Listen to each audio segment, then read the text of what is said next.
Hello, this is Howie, and I'm here to help you win with money. In this episode of Exposed by Math, I'm going to answer this question. Dividends account for the majority of returns. How much of it is to be determined? Some people say dividends do nothing to return rates. Other people say, oh, it accounts for 50, 60, 70, 80, 90% of the returns. And so I want to try to address this. It's a big debatable matter. It's like Lakers versus Boston Celtics. It's growth versus value. It's this age old question. Um, is dividends better or just non-dividend are better? So let's try to address this in this episode. Let's get to our trusty Google. Let's type in dividends contribution, and here goes an article here. It's a short article. Let's go into it, and I'm going to try to explain what we see here. So here is a article here, long-term view. If you did not invest dividends, blah blah blah, you see this number here, and they're telling you if you invested dividends and reinvested it, it will go up here. And so this one is saying over 50 years you would have gotten, did it say right here 70? Did I miss it already? I think, yeah, right here. Going back to 1970, 78% of the total returns came from dividends. You see that? And the power of compounding. So it shows this whole huge difference. How does dividend impact your securities? And then how does it impact your total return? The first thing you notice here is in the last 50 years, the average stock market return used to be a little bit higher for dividend yields. And then you can see in the 80s, right, it was generally above 4%, then it dipped to about 3%. And then look, downtrending in the 90s, down to here, and then now it's sort of uptrending again. But look, S&P 500, we all know this, in the last decade, hovering near 1.8 to about 2%. In this article, you see, here's another one that's stating, some say 90% of returns come from dividends, right? Some say others. He goes in. Chuck is somebody who's made the fast graph. He's famous for that. He goes in and he covers, okay, here's a research study done. And again, 90% come from the last century. So what I do like is, you see, he's saying he's not a big fan of some of these studies and, yes, general overization of how they work. And so today, this is what we're going to try to cover is a lot of articles written on this because sometimes people go to one end of the extreme or the other end of the extreme, explaining whatever point they're trying to make. And generally speaking, no one likes to explain it using math and try to explain what the numbers is or what it should be or why it could be either side. So we're going to do that. So before we begin, we want to cover what is a dividend. And using a quick Google search, you'll end up here. Type in the dividend, Investopedia, and I want to give you a very common definition. A dividend is a distribution of some company's earnings to a class of its shareholders as determined by the company board of directors. And here it goes. Now, I'm not going to read all of this for you because you guys know how to use Google. You can understand this yourself. Look, there's a whole bunch. It goes into this. Important dates. I'm not going to cover any of this. For the purpose of this video, I'm not going to cover every detail of what a dividend is. This is not Dividend 101. Today, we're just trying to explain the math behind it. So, why invest in dividend stock? Profits are a matter of opinion. Dividends are a matter of fact. And what does this mean? So, businesses generally pay dividends from real earnings, right? In real assets, obviously, like dollars, or you get more shares, or you can have the check mailed to your house. They generally cannot be, right, manipulated by creative accounting. A dollar paid out to the investor is a dollar received. Whereas profits sometimes can be, like I said, using creative accounting, can be generated or derived. So, why invest in dividend companies? Most people invest because they're generally profitable companies. You may find some companies that are not profitable that are still paying out dividends.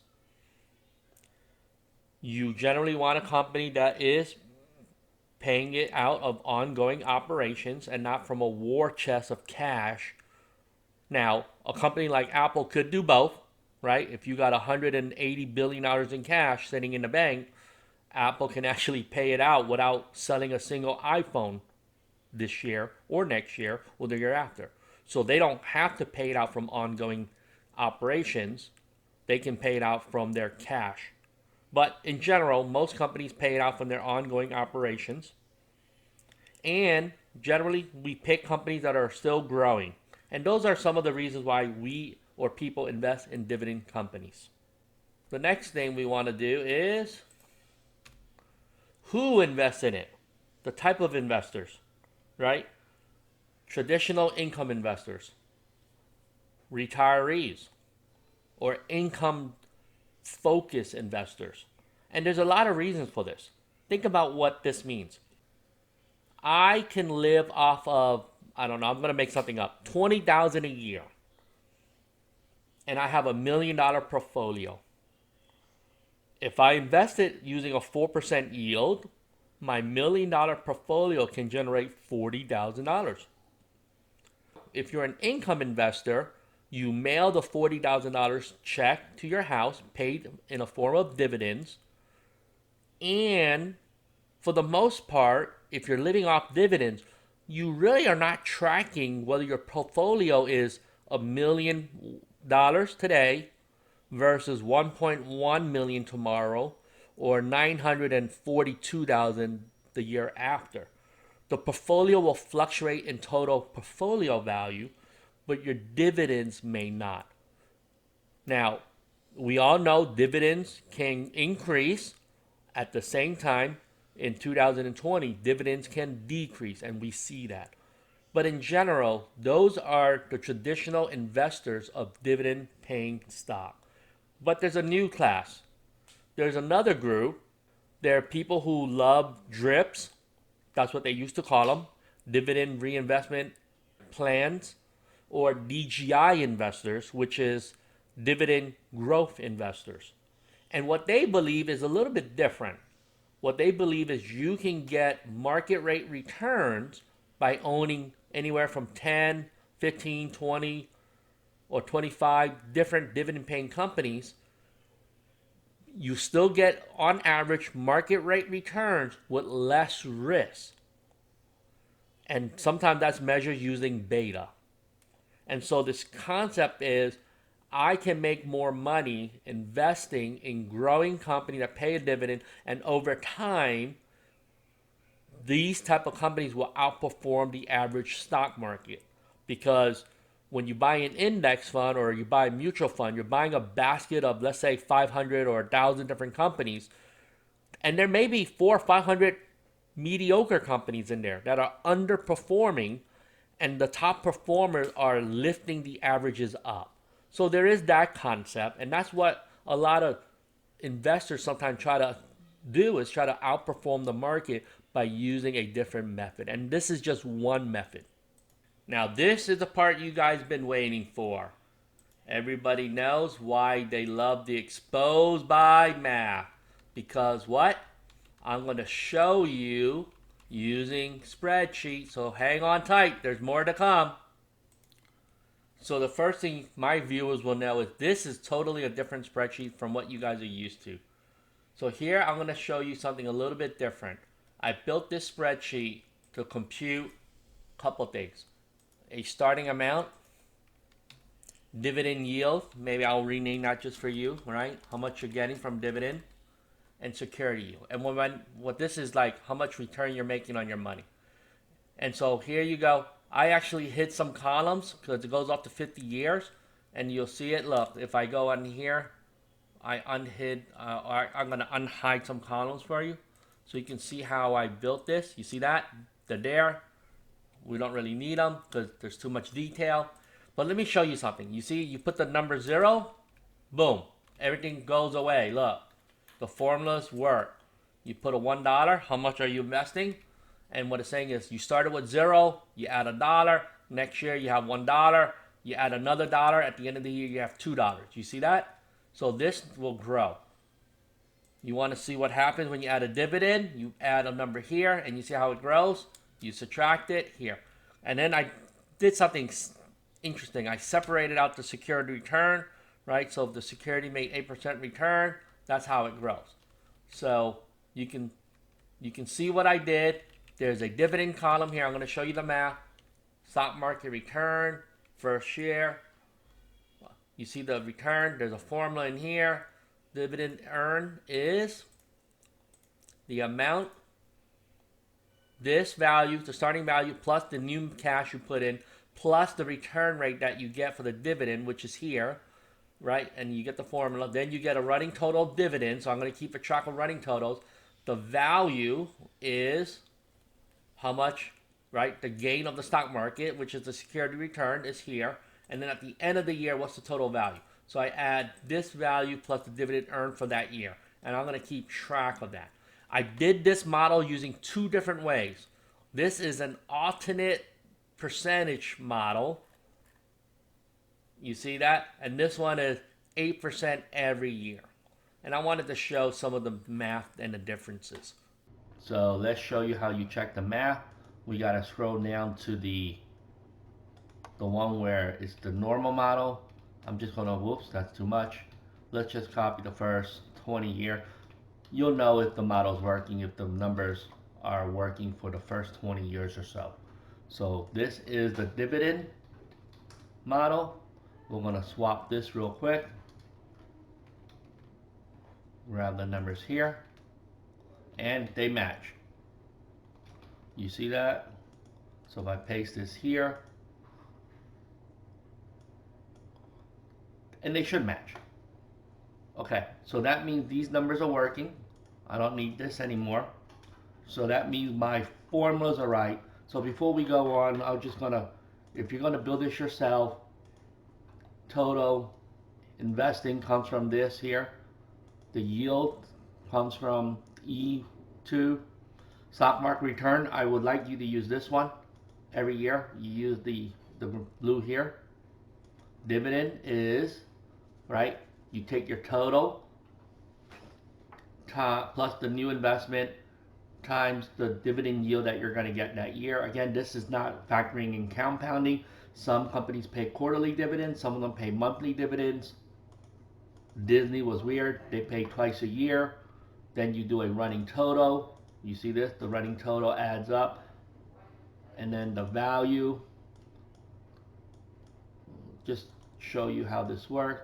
The value is the sum of this plus this, right? And then you multiply by the percentage. You do 1, so it's always you add the 1 plus the percentage so that the value includes the principal into your math.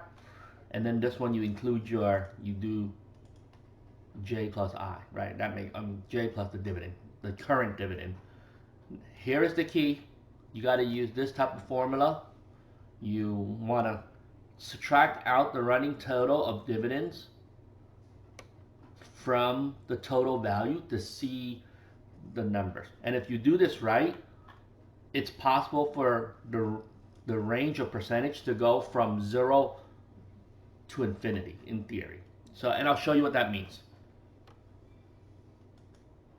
Now that we know the numbers look like they work, most people know the average stock market can return 9% or 10 or 11 or 12, depending on what study you're reading.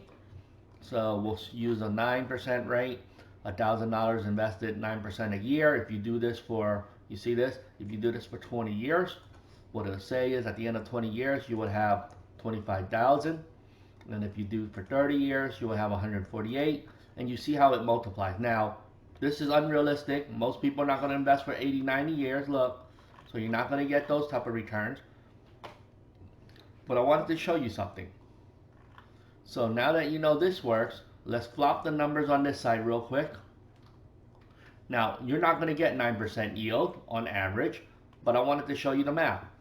So you see what this is saying? If you got a 9% yield on $1,000 investment, the first year you earn is $90. And you see this? This makes sense. Your dividend as a percentage of dividend, right? Of your total value.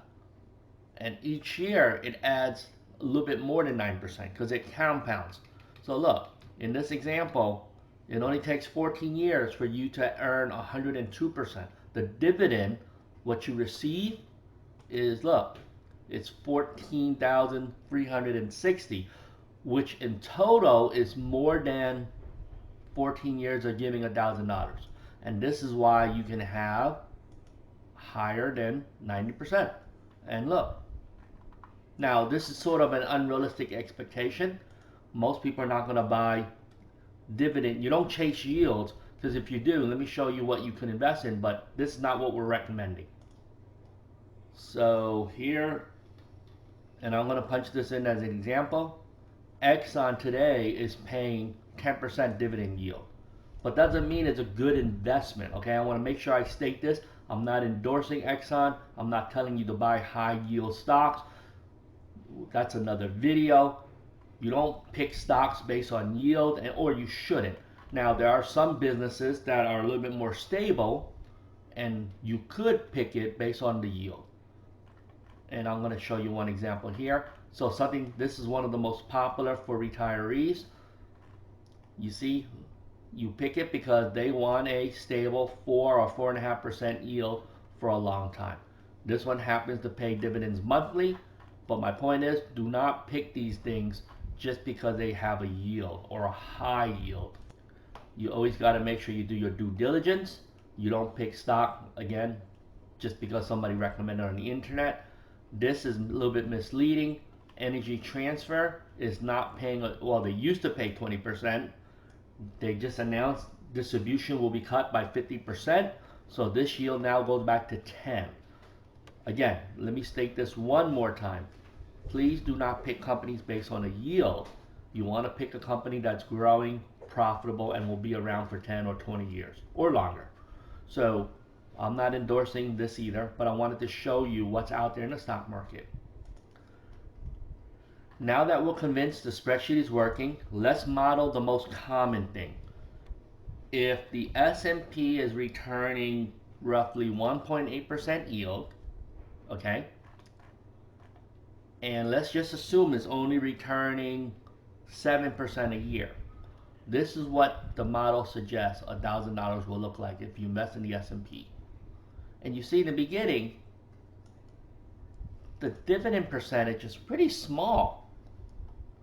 And look, when does it get to a higher percentage? And you see at some point, if your growth, what you're going to realize is if this dividend yield is smaller than the actual security return, you're going to see that the bulk of the return is actually coming from the yield of the underlying. Now, the only thing I want to say is in this particular model that I built, I am not factoring in a dividend share. So each time you get a dividend, it buys a share.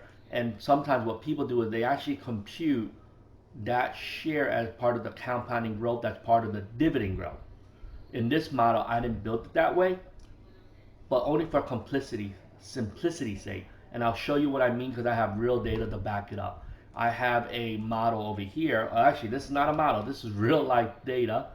And my share price fluctuates. See, in real life, share price fluctuates and you buy different shares. And you see that the share price changes and the amount of shares you get changes.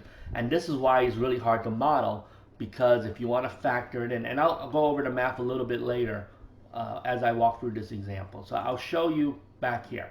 So this is the S&P model. Here's the S&P. I wanted to show you the yield, dividend yield here. You see that? It's roughly 1.7 right now. I wanted to show you a very conservative number, and then we'll plug it into the model. So we'll use a 1.5. And again, this number is a little bit lower. Dividend security. So for the S&P, let's model it out. We'll use 1.5% dividend yield. And then we're going to use 7% annual return. And just to show you where I get the numbers from, here you go, S&P 500. Today is yielding 1.69. It generally hovers around whatever, between 1.5 and 2 point something. It all depends on the price. And the last thing you want to do is, some people always debate about this, again, depending on what study you read, the average return rate for the S&P. Here you go. I just punched it up real quick. Let's take a look.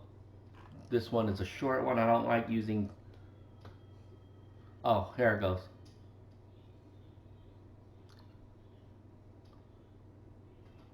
So I just, you see that? We want to look at something like this. The S&P has done better, annual return rate. So I wanted to show you that. Different people use different studies and how it works, but I wanted to plug in some numbers so that you can understand where it comes from. Look, there's an S&P 500 return rate, right? So anyway, we always use conservative numbers, right? You can use an 8, 9, or 10% number. You see this? So there's an average return rate. Now, you also want to factor in, if these numbers are skewed because the stock market had returned great percentages in the last 10 years, it doesn't mean over the last, right, or the next 20 years will be that high. Sometimes this reversion back to the mean will mean that it will eventually go back to what the average is. So if the market was outperforming the last decade, it may underperform the next decade. So when you use a 7% yield, this is what it looks like. And so one thing you're going to notice is this. You see this? The dividends will not account for a high percentage even using something like this. And so the question is, how do you get a high percentage? It's when the yield is generally much higher and the security rate is lower. So I'll show you what I mean. And that makes sense because security return, if this is outperforming the dividend yield, the dividend percentage will never become a big bulk of the return. But let's look at a $10 million rate of return. $10 million portfolio. I don't think anybody will be complaining if 21% of that 10 million came from dividends, right? So it's something that you got to think about, like, wow, that's still a big percentage. It accounted for a huge value. But what you want to care about then is, then there's this right balance. And I'm not saying this is the ultimate portfolio balance, but if you're saying, right, this adds up to sort of like 8.5%. But if you got a 4% yield here, and if you pick a company that has a higher yield, it may not have good growth in the future. It may have a 4% growth. Tweak the numbers, that means my total return rate was still less than the example I just showed you 5 seconds ago. The dividend now plays a bigger percentage of the yield.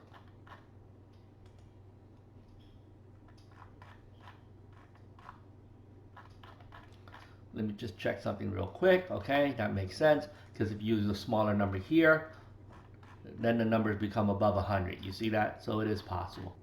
It's a direct inverse relationship. Again, I'm not going to explain it too much. I just want to show you that the model is working, because here's what I want to show you. I want to show you a real sample that I have. So these are a real company I own. I own Dividend. I reinvest dividends, and the green means these numbers are accurate. They match a broker's statement. The yellow means I didn't punch it in and I have no idea what the value is. So for 2020, these are accurate. I'm just missing one more dividend for 2020, which didn't come yet, but it's in the future, but I can figure it out. It's not going to be less than $76. So if you do this, it's saying my dividend for 2020 will be $300. Okay, so look what I noticed. Let's look here. 2013 was 138 and 300. So let's do some fun. Let's go to the model and see how accurate the model was. Now, I do not invest $1,000 into that particular investment. I'm going to plug in a very conservative return rate. And let's look for 138. Here goes 138. That will be 2013, 2014. And if I do this right, let's just drag it out a little bit. And let's see what it says. At the end of this year, you see that? So this model is saying if I had a 2.5% yield, 4% return on the stock, my dividend that I will get is roughly 290. Which, look, if I pick 2013, which is 138, which is close to, right, 138, and this is real live data with a random company, CMS Energy. I'm going to show you this real quick. We'll go back to Yahoo, punch it in. Here goes CMS Energy, and here's the yield, right, 2.57. And if you look at the 5-year chart, there's definitely some growth. You see that? So the stock market is trending up for this particular company. And if you look at a longer chart, I don't want to do, well, we'll zoom out a little bit longer. You see this? It doesn't go past that anymore, which is horrible. It used to go back past more. Yahoo changed this mapping. I don't know why, but now it used to go as far as 1980s or 1990s, but not anymore for whatever reason. But, or is it maybe because I compared it? I don't know. Nope. So you can see the share price go up. So this model is pretty accurate to what I was getting with my energy company using a 2.5% yield, right? I plugged in a 4% number. Maybe if I plug in a 5% number, let's see what it looks like. Yeah, you see that would be a little bit like 20 bucks too high. So maybe a 4.5% is sort of a more accurate projection. So you see, that's pretty close. You see that right here? That's pretty close. But what it tells you is my dividend accounts for roughly 20% of the total, and it will grow over time. Now, I'm not retired yet, so I'm not buying stuff solely for the dividend yield. I'm buying, right? Dividend growth investors are still buying companies that grow. So I'll show you what I mean. Visa is not a high-paying dividend. It's 0.66. So the dividend is small, but if you look at the growth of the share price, this is a 5-year chart, you see the shares were $76 each. And in 5 years, you would have more than doubled your money. And if you stretch that out even further, you can see you made even more. So if you bought this company, a bulk of your money did not come from the dividend reinvestment. It actually came from the dividend, from the share price growth. Okay? So dividend growth investors, DGI or DRIP, you're not always looking for the highest dividend. You're looking for a dividend with a growth component, a company that is growing. Now, will I own this if you were retired? Maybe, but you may not own as much. Visa should then become a smaller percentage of your portfolio, whereas you may want to own something that has a higher dividend if you're living off the income. So what most people do is, again, right, they switch the stock for something that yields a 4%. So as we said, right, a REIT like this yields 4% or over 4%. There are many other stocks that has a decent yield. And again, so let's just take a few of them. Some of these big companies that we all know about, you see this? It's a 3.6% yield. How about a Johnson & Johnson? So these companies have less growth, but the yield, you can live off of the yield. Once you made all your money, you can change your portfolio. Okay, so I hope you understand that. So I think we answered this concept of, can dividends be a high percentage of the total return? And I hope you understand that you can definitely get 80, 90, 150, right, percent of your portfolio or the total value came from dividends. But I'm not done yet. Stay around. There's one more I want to show you. Here's an article about Warren Buffett's dividend yield on cost. This video is not explaining what yield on cost is, and I'm not going to read this article for you, but it shows you an example of what happens when you buy stock and hold it for a long time. And so it goes into this concept of if you have a $5 stock, it's worth $30, 1% annual dividend, your yield is 20%. Because 1 divided by the original cost basis is 20%. Now you say, what does that really matter? Right? Because the current yield is 3%. Well, that is true. And it's true in my case when I own stocks too. But let me scroll down and show you what this means. He's earning Coca-Cola. Warren Buffett bought Coca-Cola maybe 40 or 50 years ago. I don't remember exactly. And his investment is yielding 50% dividend returns. So his cost basis in Coca-Cola shares is $3.25. The current dividend is $1.64. So if you punch that in now, we'll show you what Coca-Cola is returning. So the first thing you will notice is if he got the shares at $3.25, he made money on the shares alone. So here's Coca-Cola worth $48 a share today, and I wanted to show you the dividend yield. You see that 164 matches the article that we were just reading, which is the 164 over here. Okay, so that makes sense. So now what this means is he has made more than 10 times his money on the shares alone.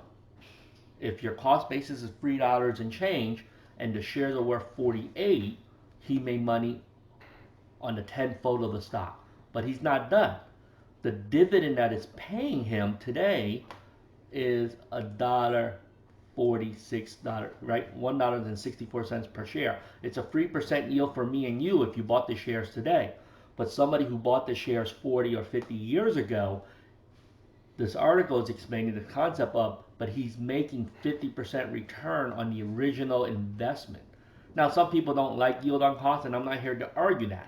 What I'm here to show you is the math of what this means, that his portfolio returns are now really coming from the dividends, because if he doesn't need the cash, he can reinvest it, buy more Coca-Cola shares, and over time, a bigger percentage of his returns from his investment in Coke is coming from the dividend. So what do I mean by that? So if you use, and it's really hard to model out using this particular example, but Warren Buffett is really unique, right? He's not going to invest 300 bucks. So we'll just try to use a different example. So this is not going to be a perfect example of the Warren Buffett model, but what I try to do is show you how if he invested $100,000 and collected dividend yields using a simple model, right? I can say, look, this is the point where he's making 50% dividend yield, or the yield on cost, 47 years later. Now, is it close to his exact example? No.